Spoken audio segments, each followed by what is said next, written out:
Shalom. Today we're going to be talking about something extremely important. That is, honoring the leaders that God has put in our lives. However, this isn't just any type of honor that we're going to be speaking of. There are many ways to honor a leader, but one of the most important ways that we can honor the leaders God has put in our lives is by our words. Believe it or not, words have tremendous power. And depending on how you use those words, can alter the course of many events that could potentially unfold. How we speak about our leaders matters to God because He has put them in our lives for a reason.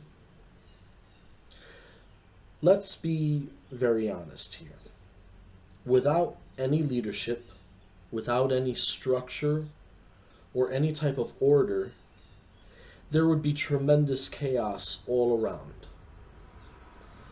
Think about communities in today's society who promote this idea of anarchy. Notice how anyone who adopts that type of mindset usually manifest chaos or disorder wherever they go. It's interesting how people who embrace anarchy want to be against the system, yet they live off of the system. But that's another topic for another day. When it comes to honoring leaders, it doesn't always mean that they are going to be correct with how they do things or what they might say to us. But nevertheless, honor is extremely important in heaven's economy. In this Torah portion, the part that I want to focus on the most is the way that Miriam spoke to Aaron about their brother Moses. Miriam seemed to have a problem with the attention her little brother was getting in the eyes of God and the eyes of the people. She was jealous of his position among the people of Israel. And she was arguing with Aaron about God speaking through them as well. That Moses wasn't the only one that God had used throughout this whole duration that Israel was going throughout their history as a young nation. Now, we all know that this is true, that they were being used, because everyone has their place in the kingdom. Everyone has a job. Even the smallest child has a meaningful position, because the smallest child is the next generation, and potentially the next generation of leaders. So there is no exclusion here. However, the issue was Miriam's heart that was being exposed in this moment. I want you to think about times where it seems that God was giving you favor among your brethren, and your brethren saw the favor that God was giving you, but they had their opinions about the favor that was being bestowed upon you. Maybe they were jealous, or maybe they felt you didn't deserve that position. Maybe they thought they could do it better than you. And maybe some of these things could be true. But at the end of the day, it's not their decision. That decision belongs to God. He knows why He puts people in the positions of power that they are in. And only He knows. So we need to stop trying to be know-it-alls. So in the case of Miriam, in a sense, the way that she was acting towards Moses was she was kind of picking on her little brother, bullying him. Even though he was in a position of great authority, at that moment, this did not matter to her. Now, Moses was the meekest of men in his days.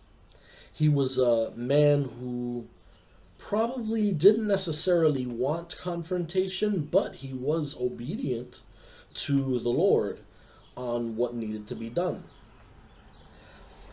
So Miriam was doing this to someone who had a meek character, which was very dishonoring. That's like you or me bullying somebody who has a meek character, a gentle character, picking on them, or thinking that we have an advantage to treat them the way we wouldn't treat other people because we feel like they wouldn't do anything about it. The Lord is not pleased with that type of heart. And the Lord was not pleased with Miriam's heart. So much so that he struck her with leprosy.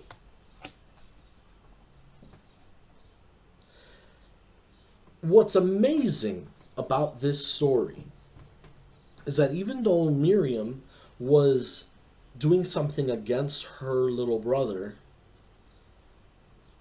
something that was very dishonoring to him and in turn dishonoring the Lord,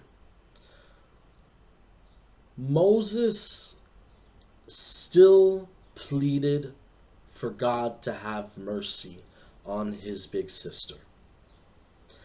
And the Lord said that she had to be excluded from the camp for 7 days, and after the 7 days, she could come back. And the people of Israel were not allowed to move anywhere. They weren't allowed to move to the next location until Miriam was brought back. Which is amazing to me because it shows me that even when we stray away, even when we do wrong in the eyes of God and others, even when we are put in a position of shame because of our sin, God is always trying to restore us. And there are times where the Lord is going to halt everything and go back to that one sheep to bring them back in. What's amazing about this story is this shows the difference between Moses' heart and Miriam's heart.